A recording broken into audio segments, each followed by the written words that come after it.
Hi, my name is Prumihimo and kumihimo is my great love in life. But I have another love as well, and that's pearls. I'm often to be seen wearing pearl earrings, and I really love pearls of all different shapes and sizes, big ones, little ones, cashew pearls. And there's a sort of classic appeal to pearls, I feel, that everybody loves. But when you try to use them in kumihimo, you often have a problem because they tend to have very small holes, and often holes that are slightly irregular as well. Maybe sometimes they're a little bit blocked, but they're very difficult to get cord through. And of course, when we braid with kumihimo, we usually use cord. Yeah, you can stiffen the cords. Sometimes you will find you've got pearls that have got big enough holes to put your cord through, and that's great, but you often won't. So what I've decided to do is put together a series of videos that will show you how to use pearls in kumihimo, and this will be an ongoing series. So I don't know yet how many there will be, because as I find new ways to use pearls in my kumihimo, I will pass them on to you. So this video is braiding with pearls number 1. And for this one, we're going to use the Prumihimo disc, which is my own invention. It's a patented product, and it makes a braid that is really, really great for jewellery making. But I will have other videos showing how to use pearls with the regular round disc and with the square plate as well. Now, for this particular video, I've used some quite small pearls. They're just some little 4 or 5 mil pearls. We're going to look at this in close-up in a moment. But I'm just going to show you the overall effect at this stage. So this is a bracelet where we've got pearls on either side of the braid, and these have got tiny holes. So what I have done is I have used flexible beading wire to thread these pearls onto. Now by that I mean tiger tail. There are many different brands. Soft Flex is a very popular brand, but what I'm talking about is the sort of wire that is multiple strands of very fine wire encased in a plastic coating, and it's the sort of thing that's normally used for just threading beads onto. It's lovely and firm, so you can get them through tiny holes. The problem when you braid with it is it's very springy. So what I've done for this design is I've combined this with Satin Cord and with Beading Cord, and those softer cords will keep that beading wire under control, but give you the opportunity to have a really good firm grip on those pearls. So let's have a look at the bracelet in close-up. So here we have a close-up of the bracelet, and what you'll see is that we've got the pearls along the sides of the bracelet interspersed with small seed beads, and these are size 8 seed beads. And then you've got a flat top to the bracelet, so you can see the braid, and also a flat underside as well, so that's next to your skin, so that's comfortable. And of course the other advantage of this is that it means that you're able to make a very pretty bracelet without having to spend too much time threading, because you've only got beads on 2 sides of the bracelet. And this bracelet has been finished off with little end caps and a lobster clasp and a little extension chain. And I've used the glued method for this. So when you've finished your braid, you may wish to look at my video on the glued ending method to do that, or you could do a wired ending method, and I have a video for that as well. So that is all covered in other videos. Now let's see how this is made. So this is my setup for the bracelet. Now I'm going to give you the quantities now. I'm going to tell you the quantities, but you can find them written down in the information below this video, and also on my website you will find information and images to help you make this bracelet. Now looking at this, possibly the first thing you notice are these funny things. These are bead stoppers. They come in different sorts, but it's always a spring, and the way they work is you just open them up like that and then clip the spring onto your wire. And the reason I recommend these is when you're working with wire, you do need to be careful that you don't kink it. And if you try to use a stop bead or something, you will find that it could kink the wire. So be careful with your wire, and these are a recommendation. You could, of course, improvise with clothes pegs or something like that. Now, the cords. We're going to have the thicker cord, the satin cord, and I'm using the 1.5mm satin cord here. We're going to have it in the top and bottom slots at number 1 and top and bottom slots at number 2. And you need 60 centimetres, which is 24 inches, for all those 4 cords.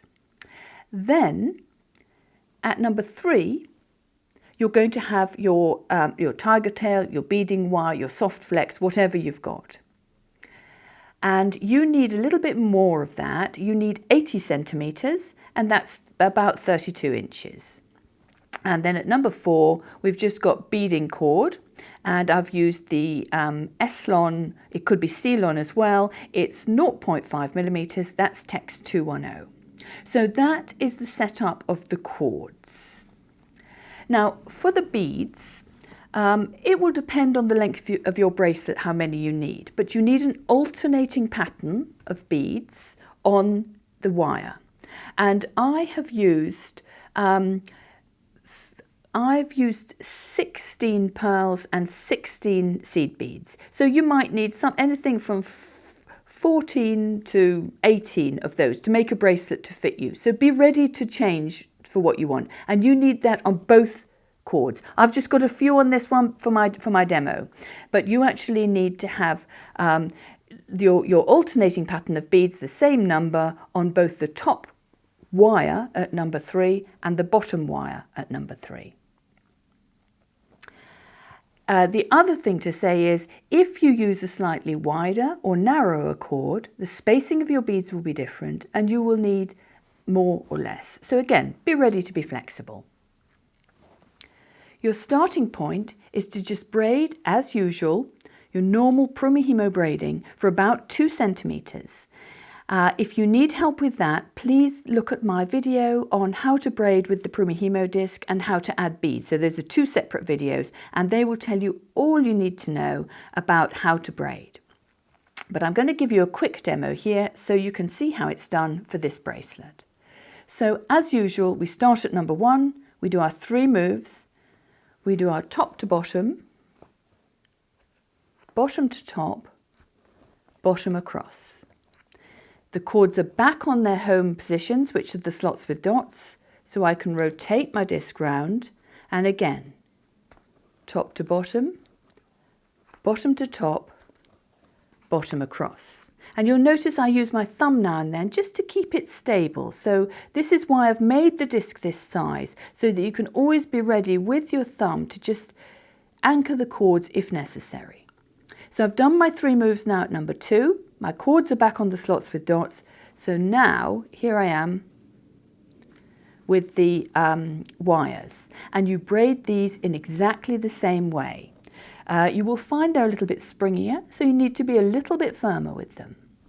So it's top to bottom, bottom to top, bottom across. And then I rotate to number 4 and do my moves there. Top to bottom to top, bottom across. Now I'm going to quickly show you how we add the beads. So we've finished our sequence of all 3 moves at all 4 points. So we move back to number 1. Top to bottom to top, bottom across. Number 2, top to bottom to top, bottom across. And now here we've got some beads. And the first bead I've got coming is a seed bead on both sides. Now you can start with either. That's just a design feature. You decide what works for you. But I felt it looked prettier starting with a small bead. So I drop my bead down. I use my thumb to just make sure it stays in that V there. And then I do the same on the bottom, drop it in, and it's got to stay in that V. And I mustn't forget my last move. And notice how every now and then, if I think they're going to pop out of their position, I'm just ready with my thumb. You don't necessarily need to keep it there while you're braiding. It's just a little tap down. And now once I do my moves at number 4,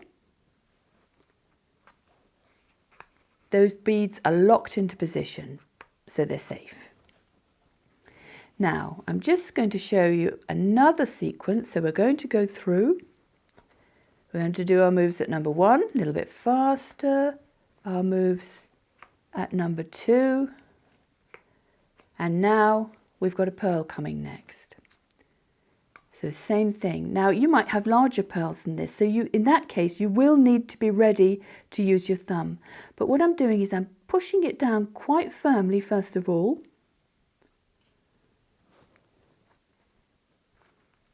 and they do want to jump out of position often, so I'm doing the next one as well. But again, I'm pushing it firmly down on that wire. Then I'm completing my moves.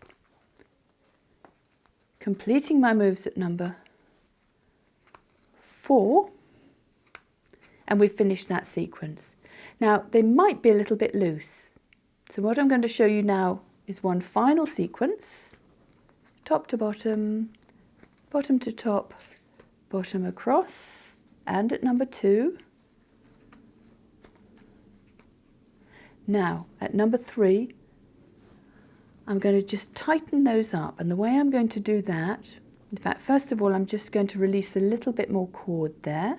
So I'm just moving my stopper a little bit down.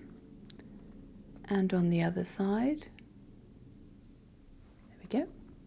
Now, what I want to do is because these wires are quite springy, this is where you just need to tighten it up a bit. So I'm going to put my nail, my thumbnail, under the point of braiding and just tighten up, and you'll see the pearl move. And we're going to do the same with the top one. You may just have seen it move a little bit there. And so that tightens up the wire from the previous move. And now I just continue to add the beads. So there's my little size 8. And on the bottom.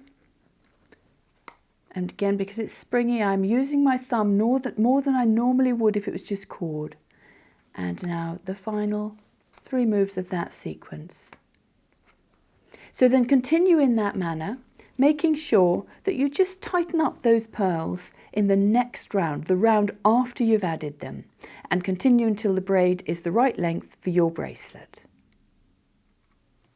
I hope you enjoyed that, and I hope that I've been able to show you a way of using pearls that you may have in your stash that you just haven't been able to use in kumihimo before. So this bracelet is just one way that you can use pearls. This is another way. This necklace, which has got lots of colour, which you don't normally get with pearls. You normally have pearls sort of more just their own pearl colour next to one another.